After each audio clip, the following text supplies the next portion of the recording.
I never thought a piece of cardboard could hold so much power.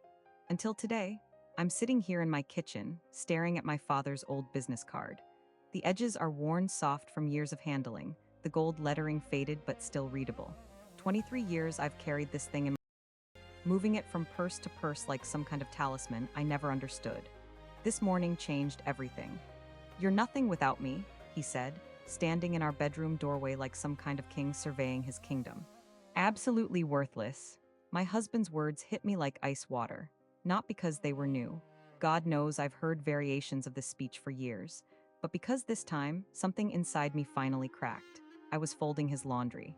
Again, the same shirts I've been washing and pressing for over 2 decades. The same routine that starts before dawn and ends long after he's asleep on the couch, remote in hand. "The house is a mess," he continued, stepping over the basket of clean clothes I'd just brought upstairs. "Dinner was late yesterday, and don't even get me started on how you embarrassed me at the office party." The office party, where I dared to speak to his boss about the charity work I used to do, back when I had a life outside these walls. "I work 60 hours a week to keep this roof over your head," his voice getting louder, more venomous. "And this is what I come home to, a lazy wife who can't even manage the basics." I wanted to remind him that I work too, that my part-time job at the local library might not pay much, but it keeps food on the table when his big deals fall through. I wanted to tell him about the nights I lie awake budgeting and rebudgeting our finances, trying to make his unpredictable income stretch. But I didn't say any of that. Instead, I just stood there, holding his favorite blue shirt, the one I'd bought him for his birthday 3 years ago, back when I still believed that small gestures might soften his edges. "You know what your problem is." He moved closer, and I could smell the coffee on his breath. "You think you're special, but you're not. You're just some nobody from a nobody family, and if it wasn't for me." He shook his head like he was disgusted. "You'd be living in some trailer park somewhere, begging for scraps." That's when he said it, the words that somehow hurt more than all the others combined. "Your father was a failure, just like you." Thank God he's not around to see what a disappointment his precious daughter turned out to be. My father, I felt something snap inside my chest, not break, snap, like a rubber band stretched too far. After he left for work, I found myself digging through my wallet with shaking hands, past the grocery store receipts and the worn photos of my children when they were small, past the insurance cards and the library card that represents the only piece of myself I have left. There it was, tucked behind everything else, forgotten but somehow still there. Daddy's business card. I pulled it out and really looked at it for the first time in years.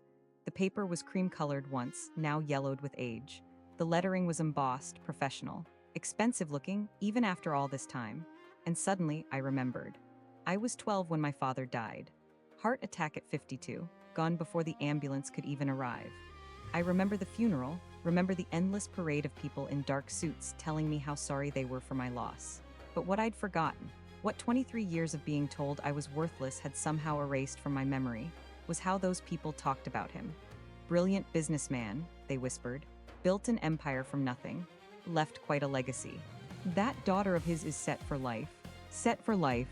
I was 12. I didn't understand what that meant. My mother, overwhelmed with grief and suddenly alone with 3 children, had handled all the legal stuff. The lawyers, the paperwork, the endless meetings that happened behind closed doors while I played with my dolls and tried to pretend my world hadn't just collapsed. "We'll put it all in trust," I remember her telling my aunt one night when they thought I was asleep. "She can access it when she turns 25, or in case of emergency." 25, I turned 25 3 months after I married him. 3 months after I'd signed papers making him my husband, my partner, my everything. 3 months after I'd trusted him with every detail of my life, including the vague mention of some inheritance I'd never really understood.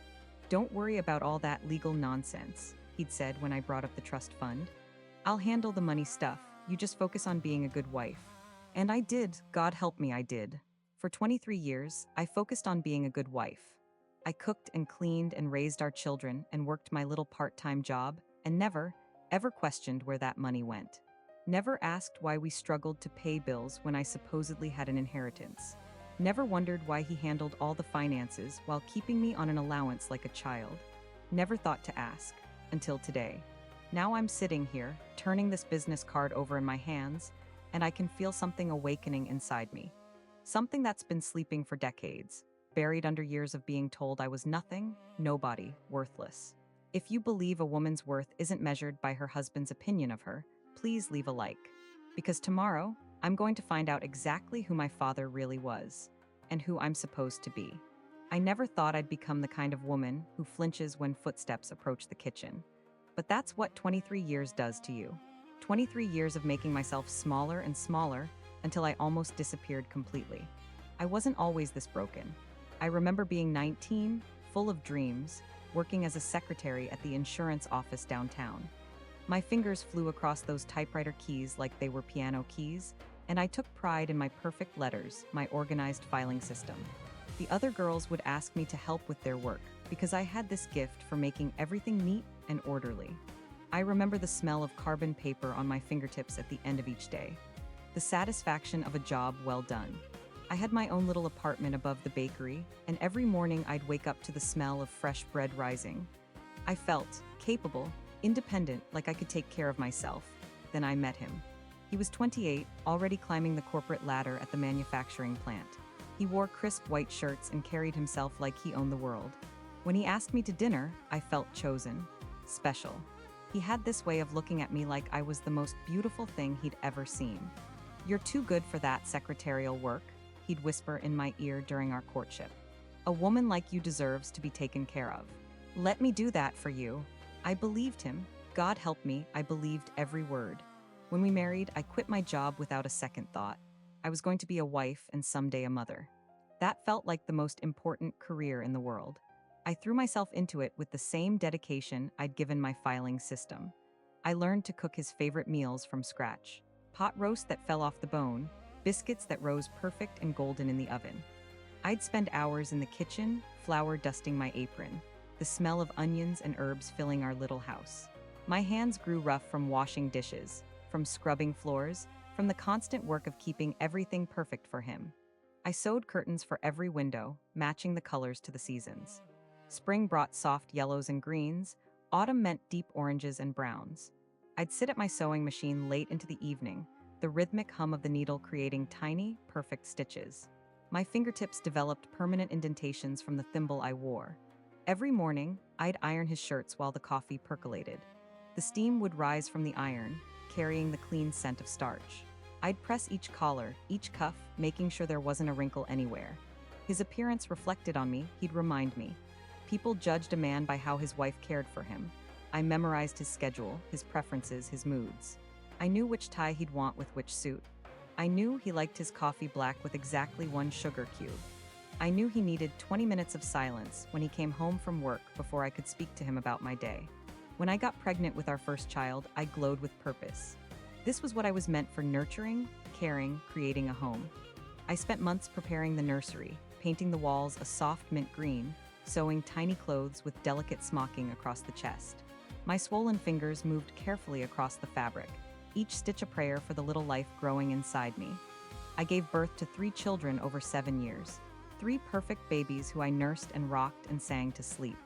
I made their baby food from scratch, pureeing vegetables I'd grown in my own garden. I sewed their Halloween costumes, their Christmas dresses, their school clothes. My children were always the best-dressed kids in their classes, even though we didn't have much money. The laundry never ended. Tiny socks, grass-stained knees, spit-up-on shoulders. I'd stand at the washing machine, sorting colors from whites, treating stains with homemade solutions my mother had taught me. The smell of detergent and fabric softener became the perfume of my days. I canned vegetables from our garden every summer. Rows and rows of mason jars lined the pantry shelves: green beans, tomatoes, peaches in syrup. My hands would be stained purple from the grape jelly, sticky from the preserves. But seeing those jars filled me with pride. I was providing for my family, stretching every dollar, making sure we never went without. I taught Sunday school at the church, using my old secretarial skills to organize lesson plans and craft supplies. I volunteered at the school bake sales, always bringing 3 different kinds of cookies because I couldn't decide which recipe was best. I helped elderly neighbors with their grocery shopping, carrying heavy bags up their front steps with arms that had grown strong from years of lifting children and laundry baskets. But somewhere along the way, something changed in him. Or maybe it was always there, hidden beneath the charm and promises. The criticism started small: the coffee was too weak, Dinner was too salty, I'd forgotten to pick up his dry cleaning. Then it grew sharper, more personal. I was too soft with the children. I spent too much on groceries. I was getting fat, getting old, getting useless. I tried harder, got up earlier to make better breakfasts, stayed up later to pack more elaborate lunches. I bought magazines to learn new recipes, new ways to organize, new methods to be the perfect wife and mother. But nothing was ever good enough. Years passed in a blur of cooking and cleaning and trying and failing. My children grew up and moved away, taking with them the only source of joy I had left. The house felt too quiet, too empty, too full of his disappointment in me.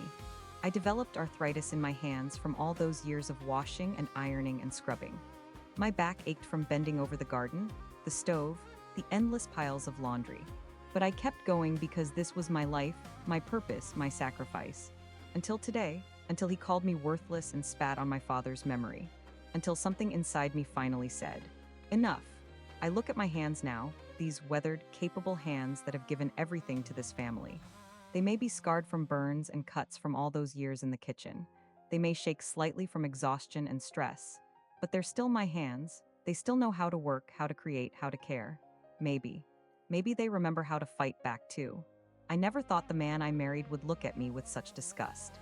But yesterday morning, something shifted in him, or maybe something finally cracked open that had been festering for years.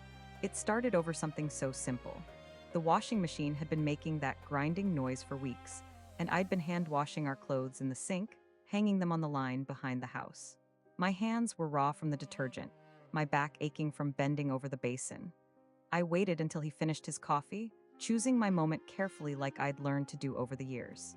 "Honey," I said softly, "do you think we could look into getting the washing machine repaired?" I called around, and it would only be about $60. He didn't even look up from his newspaper, just made that sound. That dismissive little grunt that meant I was bothering him. "I know money's tight," I continued, wringing my hands in my apron. "But maybe if we skipped eating out this weekend, we could." That's when he slammed the paper down. The sound made me jump, my heart hammering against my ribs. But it was the look on his face that froze me. Pure contempt, like I was something disgusting he'd found on the bottom of his shoe. "Are you kidding me right now?" His voice was low, dangerous. "You want me to spend my hard-earned money on a washing machine?" I just thought." "You thought?" He stood up, towering over me where I sat at the kitchen table. "Let me tell you what I think. You don't earn a single penny in this house. Not one. You sit around all day doing. What exactly? Folding laundry? Making beds?" Each word felt like a slap. I tried to speak, to remind him of everything I did. The cooking, the cleaning, the way I managed every detail of our home life so he could focus on his career. But my voice wouldn't come. "You're completely worthless," he continued, his eyes cold as winter. "A burden I have to carry around like dead weight. Do you have any idea what that feels like? Coming home every day to someone who contributes absolutely nothing." I felt something breaking inside me, some fragile thing I'd been protecting for 23 years of marriage. I take care of our home, I take care of you." "Take care of me?" He laughed, but there was no humor in it. "My secretary takes better care of me than you do. At least she knows her value. She actually contributes something meaningful to this world." The comparison hit me like a physical blow. I knew about his secretary. The young woman with the bright smile and the way she'd look at him during company parties. The way his face would light up when he talked about how efficient she was, how she anticipated his needs. "She's smart," he continued, warming to his theme now. "Capable. When I ask her to do something, she doesn't whine about money or make excuses. She just gets it done." I sat there, frozen, as he paced around the kitchen like a caged animal. My hands were shaking, and I pressed them flat against the table to still them. "But you?" He turned back to me, his lip curled in disgust. "You can't even figure out how to fix a simple washing machine without running to me like some helpless child. What exactly do I get out of this arrangement?" "I gave up everything for this family," I whispered, the words barely audible. "My job, my independence, I thought that meant something." "Your job," he snorted. "You were a secretary just like her. The difference is she's actually good at it. She's going places. You gave up a nothing job to become nothing." I tried to stand up, tried to find some dignity in the moment, but my legs felt weak. "That's not fair. You asked me to quit when we got married. You said you wanted a wife who could focus on building our life together. Don't you dare turn this around on me." His voice rose, and I instinctively shrank back. "I never asked you to become this. This dependent creature who can't function without my money, my decisions, my permission for everything. The kitchen felt smaller suddenly, the walls pressing in. I could smell the burnt coffee from the pot, hear the tick of the clock on the wall marking each terrible second. And don't think I don't know what you're really asking for, he continued, his voice dropping to that dangerous whisper again. You want me to spend money on you, money that I earned while you were, what? Watching television, reading those romance novels. I thought about the hours I spent planning meals around our tight budget, mending clothes instead of buying new ones, growing vegetables in the backyard to save money at the grocery store. The way I'd learned to cut my own hair, to darn socks, to make one chicken stretch into 3 different meals. But looking at his face, I knew none of that mattered to him. Somehow, over the years, I'd become invisible. All the work I did, all the sacrifices I made, they meant nothing. You know what your problem is? He leaned down, his face inches from mine. You've forgotten that you're nothing without me, nothing. You have no skills, no education worth mentioning, no way to survive on your own. So when I tell you we can't afford something, you say, yes, dear, and figure out another way. That's how this works. I stared up at him, this man I'd shared a bed with for over 2 decades, and realized I was looking at a stranger. Or maybe I was finally seeing him clearly for the first time. Don't you ever, he said, straightening up and smoothing his tie, don't you ever question my financial decisions again. You have no right, no standing, no value to offer to the conversation. He picked up his briefcase and headed for the door, pausing only to add, and get that washing machine fixed yourself if it's so important to you. Figure it out. Maybe it's time you learned to be useful for once. The door slammed behind him, and I sat there in the sudden silence, something cold and hard settling in my chest. For 23 years, I'd made excuses for his moods, his criticism, his gradual erosion of my confidence. But this felt different. This felt like a line had been crossed. Have you ever been betrayed by family? Tell me in the comments. I never thought a person could feel so empty and so full of pain at the same time. That night, after he stormed out to meet his friends at the bar, after his words echoed through our kitchen like poison, I found myself sitting on our bedroom floor, clutching the small wooden box I kept hidden in the back of my closet. My hands shook as I lifted the lid. Inside were the few things I had left of my father, things I'd managed to keep through all these years of marriage, through all the moves and changes and gradual erasure of who I used to be. There was his business card, yellowed and soft at the edges from being handled so many times over the years. The gold lettering had faded, but I could still make out the words, Financial Holdings and Investment Services. Below that, his name in elegant script and a phone number I'd memorized as a child. I picked up the photograph next. It was small, maybe 3 by 5 inches, with that old-fashioned white border that pictures used to have. My father and I at the lake when I was 8 years old.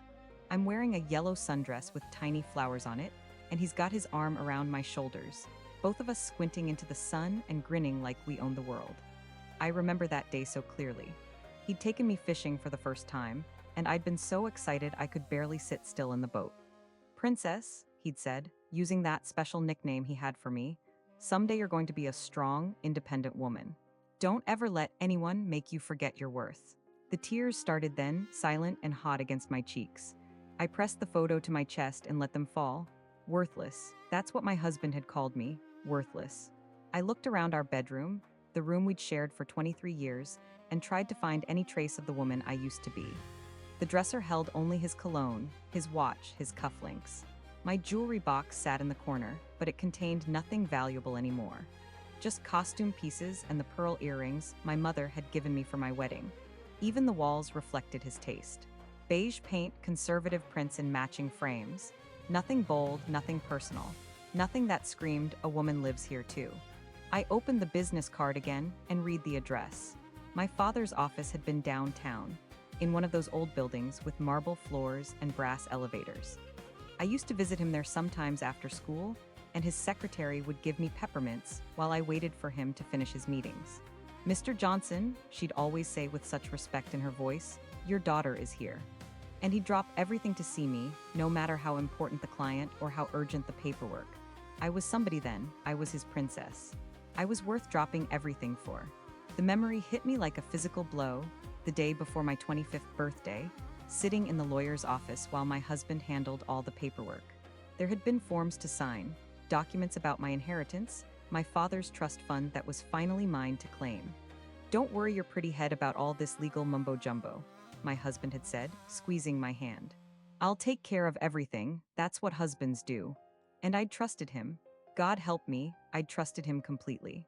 I set the photo down gently and picked up the third item in the box, a small silver thimble that had belonged to my grandmother. My father had given it to me along with her sewing basket when she passed away. "She was the strongest woman I ever knew," he'd told me. "Independent, fierce, never backed down from anything. You've got her spirit, princess." I laughed bitterly, the sound echoing off the bedroom walls. Independent? Fierce? I couldn't even ask my own husband about my inheritance without being called worthless. The house felt like a tomb around me. 23 years of marriage, and I was sitting alone on the floor, crying over old photographs like some pathetic widow. Except widows got sympathy. Widows got casseroles and condolence cards, and people who cared about their pain. I got called worthless. I stood up slowly, my knees protesting after sitting on the hard floor for so long.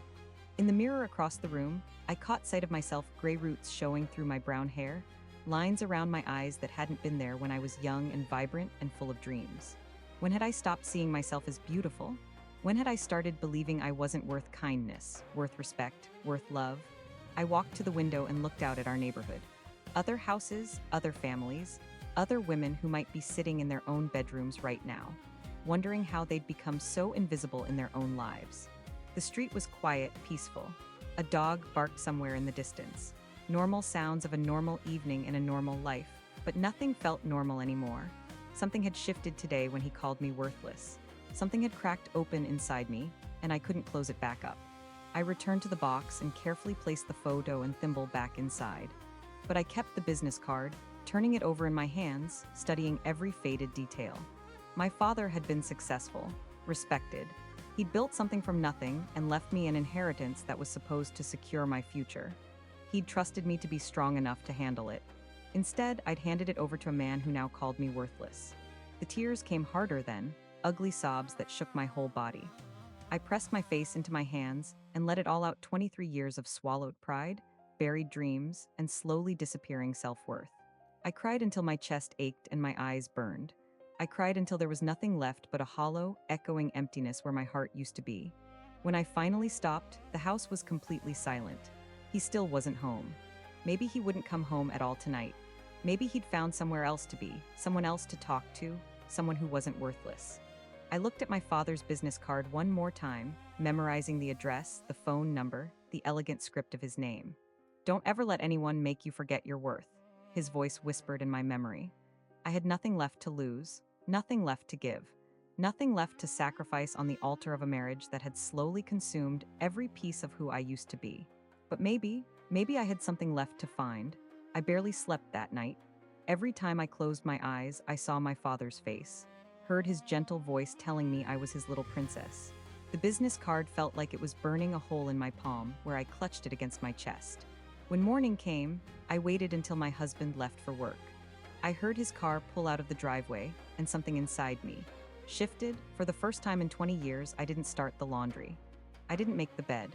I didn't even clear his coffee cup from the table. Instead, I put on my best dress, the navy blue one I'd worn to my mother's funeral.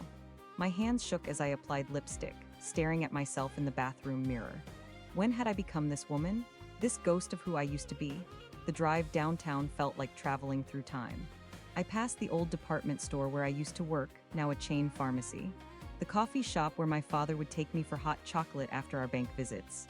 Gone, but the bank was still there.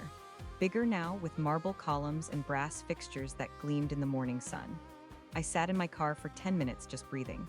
The business card was damp from my sweaty palms. What was I even doing here? What if I was wrong? What if there was nothing? But I couldn't go home. Not to that kitchen. Not to his voice telling me I was worthless. The bank lobby was intimidating, all glass and chrome, people in expensive suits hurrying past with their important lives. I felt so small in my old dress, clutching my father's faded business card like a lifeline. At the information desk, a young woman with perfect makeup looked up at me with polite disinterest. "Can I help you?" I need to speak with someone about my father's accounts." My voice came out as barely a whisper. "Do you have account information?" I placed the business card on the marble counter with trembling fingers. "This is all I have." She glanced at it dismissively then. Her expression changed. Her eyes widened as she read the name more carefully. She picked up the card, examined it closely, then looked at me with something like amazement. "Ma'am, please have a seat. I need to get someone immediately." The waiting felt eternal. Other customers came and went while I sat in that leather chair, my heart hammering so hard I was sure everyone could hear it. What had she seen on that card? What did my father's name mean to these people? Then a man appeared, tall, distinguished, with silver hair and a suit that probably cost more than our car. He approached me with careful steps, like I might disappear if he moved too quickly.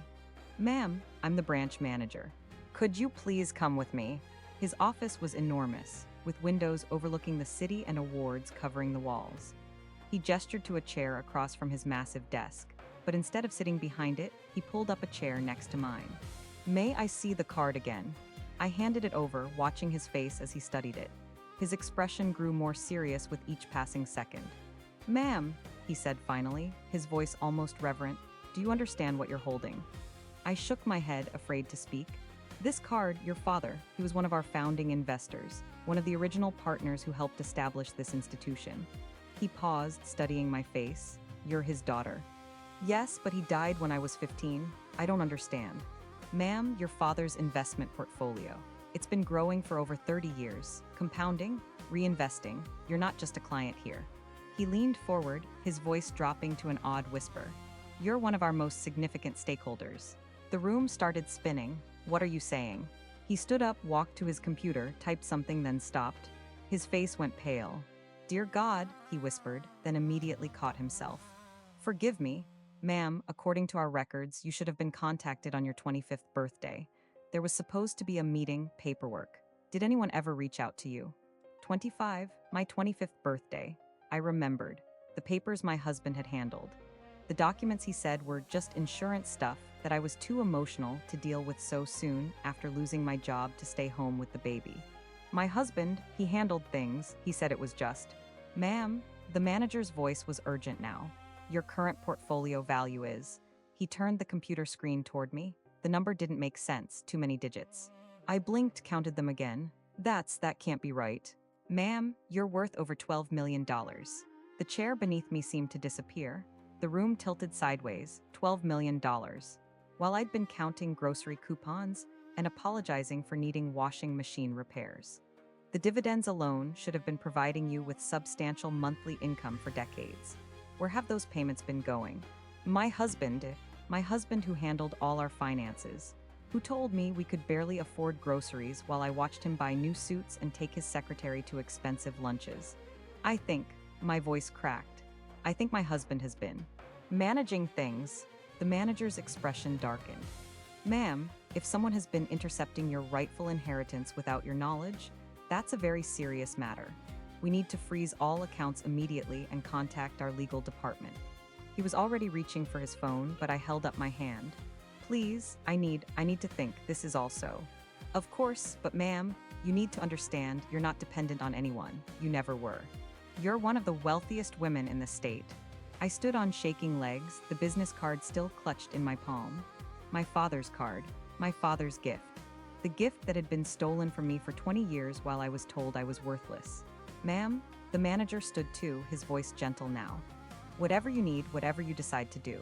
This institution is at your complete disposal. You have my personal number, my direct line, day or night." He handed me his card, then did something that made my breath catch. He bowed, actually bowed. "It would be our honor to serve you, ma'am, our absolute honor." I walked out of that bank a different woman than the one who'd walked in. The same body, the same face, but something fundamental had shifted in the universe. My father hadn't just left me money. He'd left me power. He'd left me freedom. He'd left me the truth. I wonder where my voice is reaching. Tell me your city and country below. I never thought I'd see a grown man practically bow to me. But there, I was in that marble-floored bank, watching the manager stumble over his words as he spread document after document across the polished conference table. "Mrs. Ma'am, I cannot apologize enough for our oversight," he kept saying, his hands trembling slightly as he pulled up screen after screen on his computer. "Your father was one of our founding investors. When we couldn't reach you at the old address, we should have tried harder." The numbers kept growing. 12 million had become 15. Then 18. real estate portfolios, stock dividends that had been reinvesting themselves for 20 years, compound interest that made my head spin. This building, he gestured around us, your father owned a 30% stake when it was built. That alone is worth. He cleared his throat, adjusting his tie nervously. Well, it's substantial. I sat there in my faded blue dress, the same one I'd worn to church for 3 years running, trying to process what he was telling me. My father hadn't just left me money. He'd left me an empire. We've been sending statements to the address we had on file, the manager continued, pulling out folder after folder. But they kept coming back. We assumed you'd moved overseas, perhaps. Many of our high net worth clients do. High net worths, the phrase felt foreign in my mouth. That's when I saw him. Through the glass walls of the conference room, my husband stood in the main lobby, his briefcase clutched in his white-knuckled grip. He must have followed me. Must have gotten suspicious when I'd left the house without explanation, wearing lipstick for the first time in months. His eyes were wide, scanning the opulent surroundings. The marble floors, the crystal chandeliers, the oil paintings of the bank's founders. And there, in the largest portrait, was my father's face.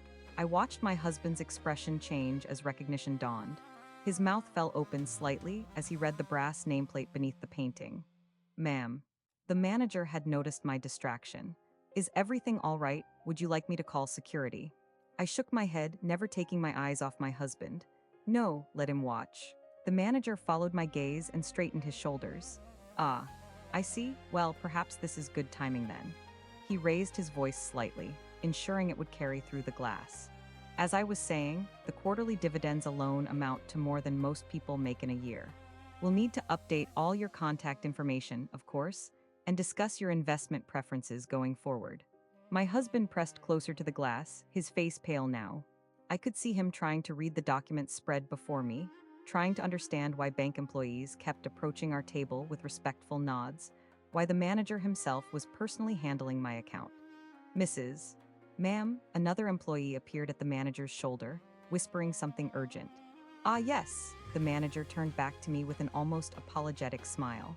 I'm afraid there's been another complication. It seems someone has been cashing checks using your account information, forging your signature on withdrawal slips.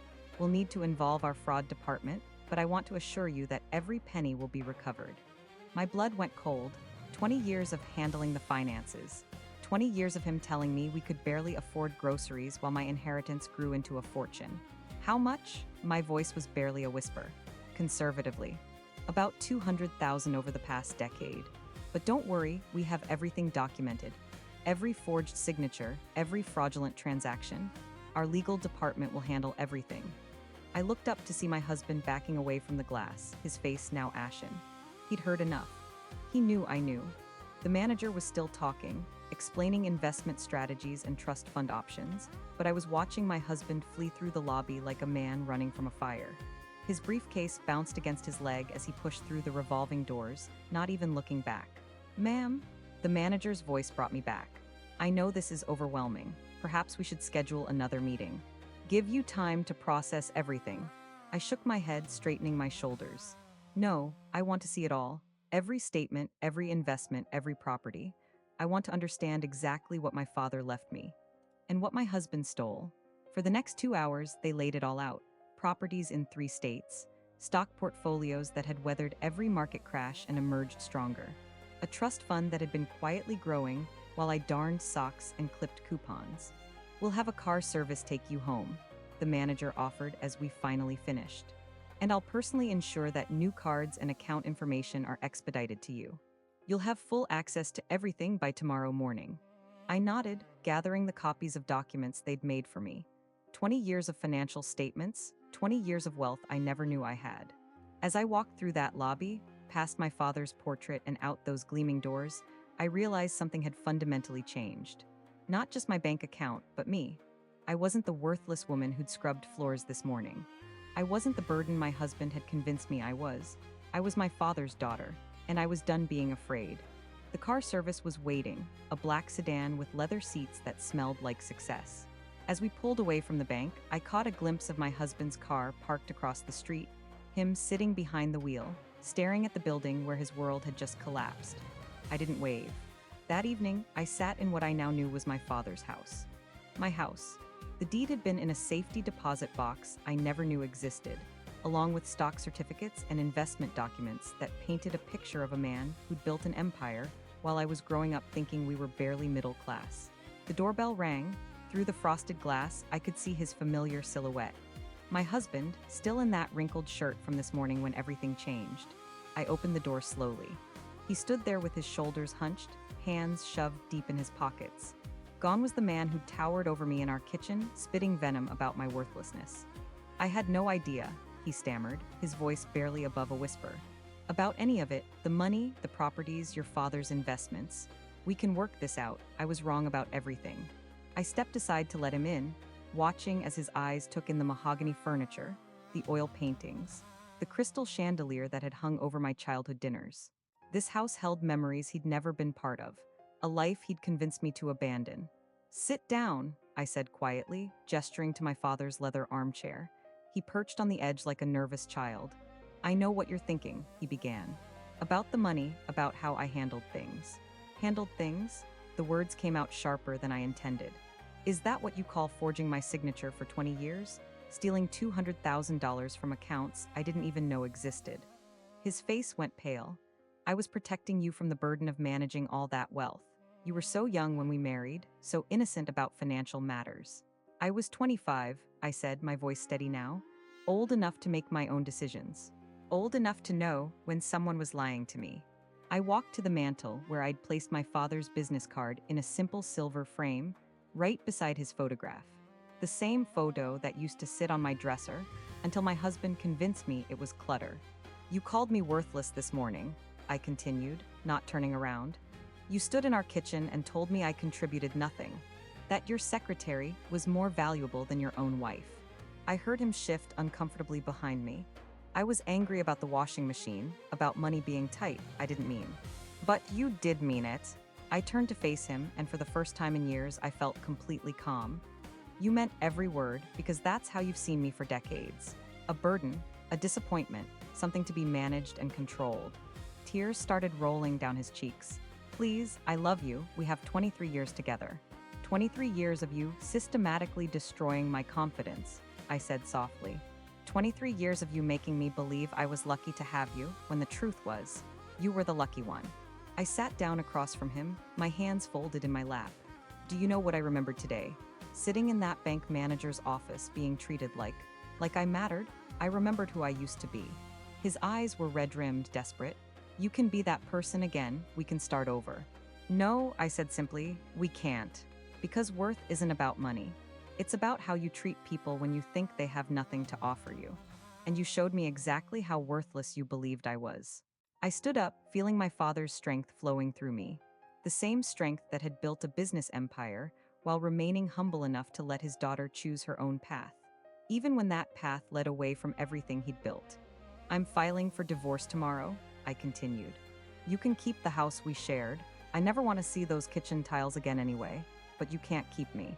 He jumped up, reaching for my hands. Where will you go? What will you do? I pulled away gently. I'm going to live. Really live. Maybe I'll travel to all those places you said we couldn't afford.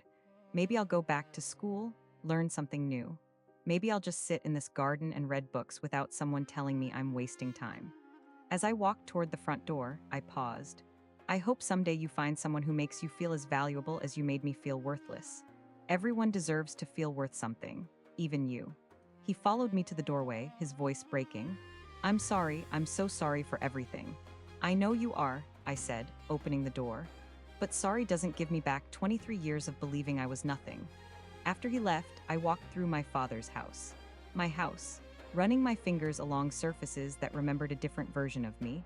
A girl who'd been confident and capable before she learned to make herself smaller. In the kitchen, I found a note my father had left, sealed in an envelope with my name on it. Inside, in his careful handwriting, my dearest daughter, if you're reading this, you've finally found your way home. I always knew you had the strength to build whatever life you wanted. The money is just a tool. Your worth was never in question. I smiled, tears streaming down my face. Tomorrow I would start over. Not as someone's wife or daughter, but as myself. Sometimes the quietest people carry the greatest power. We just choose when to use it. If this story touched you, subscribe to Silent Confessions for more stories of finding strength in unexpected places.